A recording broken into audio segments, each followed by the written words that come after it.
6:30 on an average Friday morning on the 19th of October, 1997, John Wolfe woke up to start his day. At 8 a.m, he leaves his home and begins his walk through the woods to get to his car to head to work. However, at 8:33 a.m, he runs into Little Red Riding Hood, which starts an argument between them. The reasoning for this argument was a disagreement that happened the previous night when Little Red Riding Hood's grandma refused to sell her home to John Wolfe, going on to say that she'd rather die than sell her home to a, quote, filthy wolf, end quote.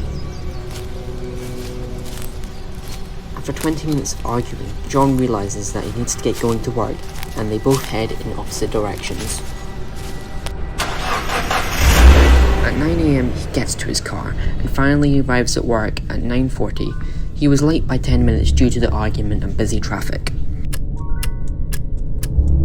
Fast forward to 4 p.m. He leaves work and heads to Wolfwood Prison to pick up his older brother. His brother James Wolfe had served 15 years of breaking and entering, along with the first-degree murder of Mr. Cody Bickerton and Mrs. Susie Bickerton. At 6:06 p.m, he arrives at Wolfwood Prison and picks up James to take him home. As they leave at 6:45, John signs the release forms for James.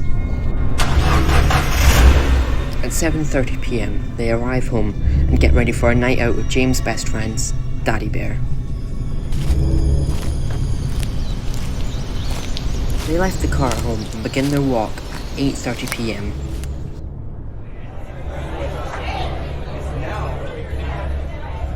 At 9 p.m, they arrive at a local pub called Jack's Magical Beanstalk to celebrate James making parole.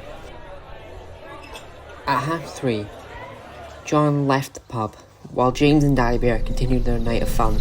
As he drunkenly walks home through the woods, he arrives home at 4:35 a.m, then immediately passes out on the couch. 7:40 a.m, the next morning, he was promptly arrested for first-degree murder of Little Red Riding Hood's grandmother.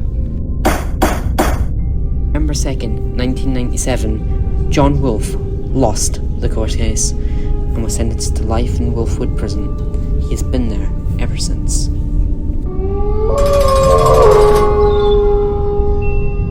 This is the famous trial of Little Red Riding Hood, and in this podcast, we will get to the bottom of this case and prove once and for all the innocence of this poor wolf, and unmask the true evil behind this case and let him walk free wolf.